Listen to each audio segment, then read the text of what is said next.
இந்த உலகத்திலேயே 5வது பணக்காரரும் $117 பில்லியன் அசெட்ஸ் வச்சிருக்கிற வாரன் பஃபெட் என்ன சொல்றாருன்னு கவனிங்க. Very significant returns, but you couldn't put big money out in it. So it could be in stocks, it could be in bonds. Wouldn't be in currencies. நம்ம தலைவர் என்ன சொல்றாருன்னா, உங்களுடைய பணத்தை இன்ட்ரெஸ்டுக்காக பேங்க்ல டெபாசிட் பண்றதை விட அசெட்ஸ்ல இன்வெஸ்ட் பண்ணி வைங்கன்னு சொல்றாரு.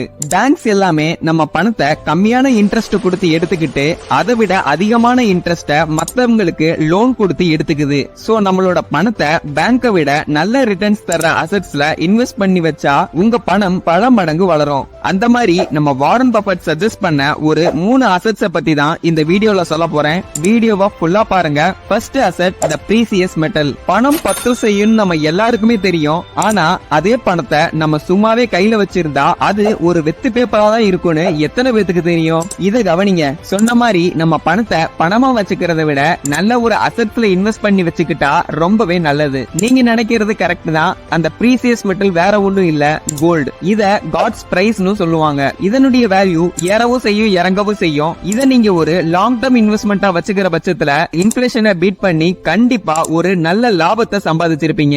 அதே மாதிரி இந்த கோல்ட் இன்வெஸ்ட்மெண்ட் உங்களுடைய பேங்க் தரக்கூடிய இன்ட்ரெஸ்டையும் பீட் பண்ணிரும். இரண்டாவது asset ETF and mutual funds. Let me give you a figure that'll blow your mind, I think. I bought my first stock when I was 11 years old. It was the first quarter of 1942. I spent $114.75. Three shares, $114.75.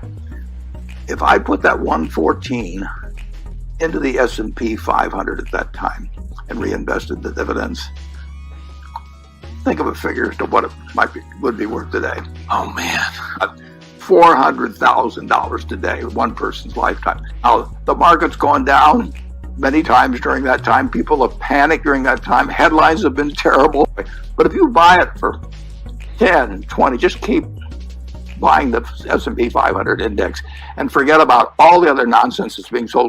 இதுல சொல்லி இருக்கிறது S&P 500. இது ஒரு ETF, அதாவது வெளிநாட்டுல டாப்ல இருக்கிற 500 companies. இந்த மாதிரி குரூப் ஆஃப் கம்பெனிஸோட ஸ்டாக்ஸ சேர்த்து ஒரே ஸ்டாக்கா சேஞ்ச் பண்றது தான் ETF. அதே மாதிரி ஒரு குரூப் ஆஃப் ஸ்டாக்ஸ ஒன்னா சேர்த்து ஒரே ஃபண்டா சேஞ்ச் பண்றது தான் இந்த மியூச்சுவல் ஃபண்ட். ஸ்டாக் மார்க்கெட்ல இண்டிவிஜுவல் ஸ்டாக்ஸ்ல இன்வெஸ்ட் பண்ண பயப்படுறவங்களுக்கு இந்த ரெண்டுமே ரொம்பவே சூட்டபிளா இருக்கும். ETF அண்ட் மியூச்சுவல் ஃபண்ட் நிறையவே இருக்கு.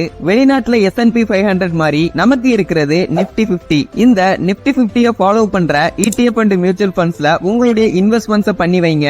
நான் முன்னாடி சொன்ன கோல்ட விட இது உங்களுக்கு அதிகமான ரிட்டர்ன்ஸ் கொடுக்கும். முக்கியமான விஷயம் என்னன்னா, இதுல நீங்க பொறுமையா இருக்கணும். மினிமம் ஒரு 5 வருஷமாவது வெயிட் பண்ணியே ஆகணும். ரொம்பவே பொறுமையா ஒரு 20 வருஷத்துக்கு வெயிட் பண்ணீங்கன்னா உங்களுடைய இன்வெஸ்ட்மெண்ட் பல மடங்கு உயர்ந்திருக்கும். இதுல நீங்க பல மடங்கு ரிட்டர்ன்ஸ் பார்க்க முடியும், நீங்க பொறுமையா இருக்கும் பட்சத்துல. கடைசி அசெட் ரியல் எஸ்டேட். இதுவும் நல்ல ஒரு அசெட் தான். ஆனா மத்த அசெட்ஸ உங்க கிட்ட இருந்து பிரிச்சு எடுத்துக்கிட்டு போறது ரொம்பவே கஷ்டம் இந்த அசெட்டை கம்பேர் பண்ணும்போது.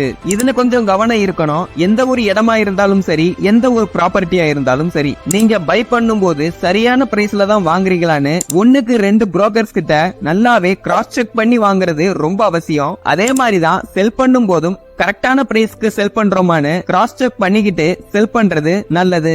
இதுவும் நல்ல ஒரு ரிட்டர்ன்ஸ் கொடுக்கும். நீங்க மெயினான பிளேஸ்ல உங்க ப்ராப்பர்ட்டியை வாங்கும் பட்சத்துல அது பல மடங்கு உங்களுக்கு ரிட்டர்ன்ஸ் கொடுக்கும். அதுக்கு நீங்க ஒரு சில வருஷங்கள் காத்திருக்கணும். அவசரப்பட்டு பை பண்ணி செல் பண்ணீங்கன்னா நீங்க நிறைய ஆப்பர்ச்சுனிட்டிஸை மிஸ் பண்ணுவீங்க. இந்த அசெட்ல என்ன ஒரு டிராபேக்னா அந்த கேபிட்டல் தான். இதுக்கு லம்சமான அமௌண்ட் கேபிட்டலா தேவைப்படும். முன்னாடி சொன்ன மாதிரி சின்ன சின்ன கேபிட்டல்ஸ் வச்சு இதை எக்ஸிக்யூட் பண்ணவே முடியாது.